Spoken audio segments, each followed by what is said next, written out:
everyone. Welcome to another episode of X Raced, where knowledge meets inspiration in the intricate dance of industry evolution. My name is Miles, and I'll guide you through today's journey of leadership, culture, and business transformation.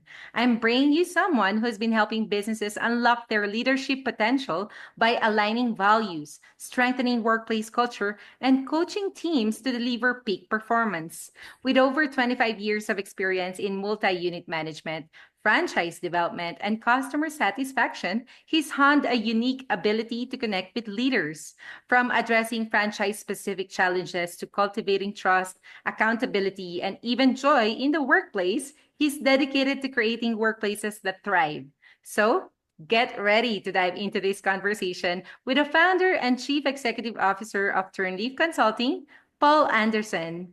Hello, Paul. Hello, Miles. Thank you very much for this opportunity. I appreciate it. You're welcome. Thank you so much for joining the X-Rays community, for being here as you share your actionable insights and real-world strategies we all can learn from you, I'm sure. So, starting with your career, Paul, which spans over 2 decades in leadership and franchise development, which is a lot of wisdom packed into one person. What inspired you to start Turnleaf Consulting, and how does this venture reflect your professional journey?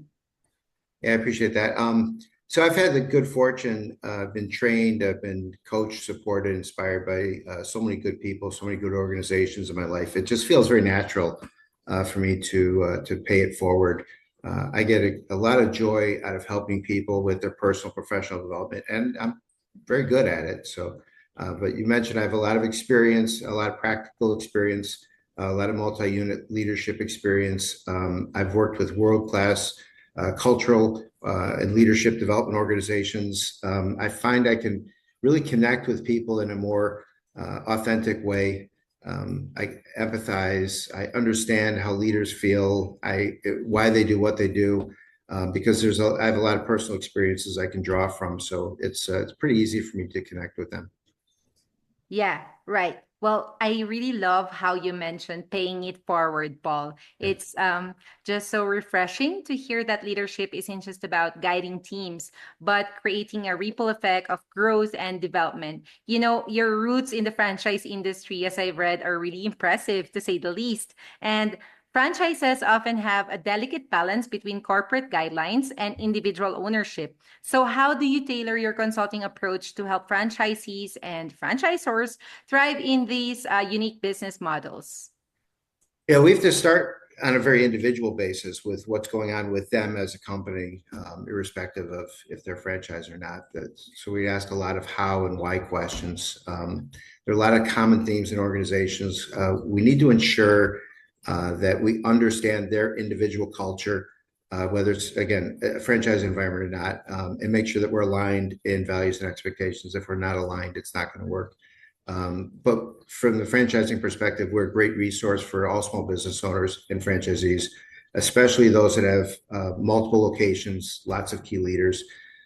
Franchisors do give great resources, they give a lot of support, but there's a lot of concerns about joint employment Mhm. and where the franchisors feel uncomfortable talking to the employees of the franchisees, and that's where we can fit in. We can support the mission and the values and the objectives of the franchisor without the employee feeling like I'm an employee of the franchisor. Yeah.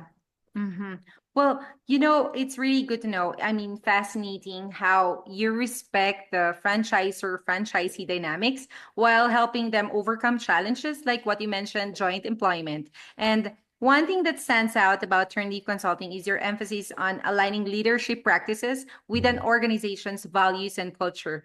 How do you identify and strengthen key values like trust, accountability, and joy in the workplace? With a lot of work. I'm So sure. we have foundational training that our customers go through. It opens the door, opens the discussion about their organizational values. Adult learners have a variety of ways to learn.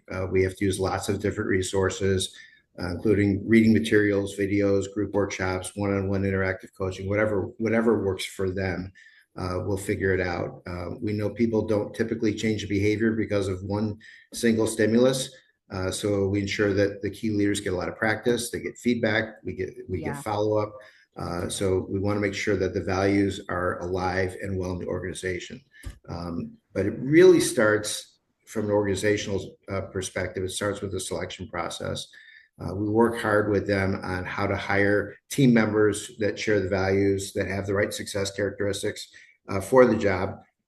We train leaders, hiring managers on what makes a good candidate, how to identify it, how to use behavioral interviewing to reveal their fit and their role in the organization. Too many times, an organization will say, that's not the employee that we interviewed.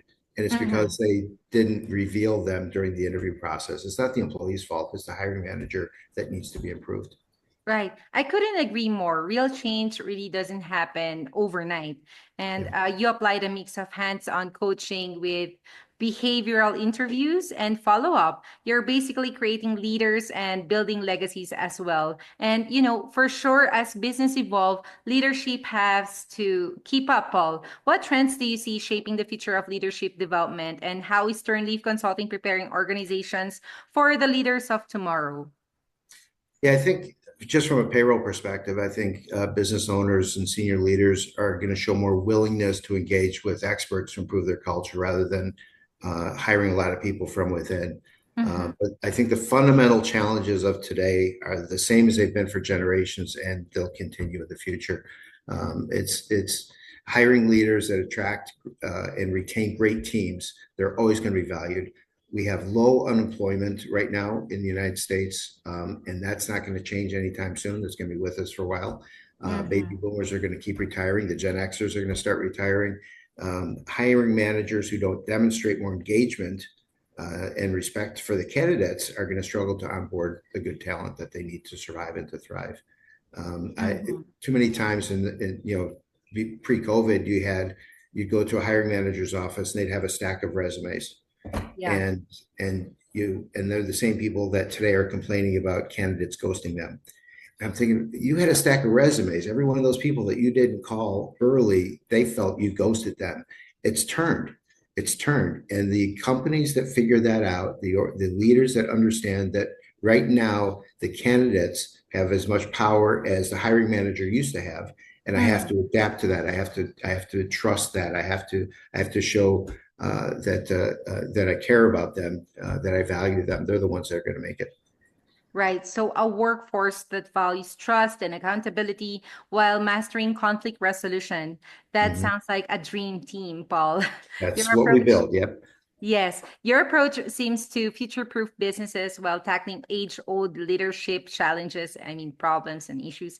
And I think you mentioned leadership isn't just about attitudes, but behaviors, which is a very refreshing take. And can you tell us more about your behavioral approach to leadership and how it delivers tangible results? Yeah, I think, we always hear people say, we have to change their attitude. And that's true that we know that people with good attitudes tend to do good work. Mhm. And, if we define attitude as how a person feels about something, it's a good bet that you can't change a sour attitude in one conversation. We focus on the behaviors that they can influence or we can influence to make improvement. When we get the behaviors aligned to expectations and then connect that to the results, that will have the impact on the value. Doing good things makes people feel good about what they're Right. doing. We can't wait until they feel good about it for them to start doing good things. So Mm. we make sure that we give them proper recognition, make sure they feel valued, and that they find joy in the workplace. An example: if you have something as simple as being on time, an Mhm. employee comes to work on time. Beverly, I was reviewing time cards, and I noticed for the last 2 months you've never been late for a single shift. Your customers appreciate that because you're here when they need you. Your coworkers appreciate it because they don't have to cover for you, and I appreciate it because you're really helping the business. I'm connecting their behaviors to the results, and that lifts the attitude.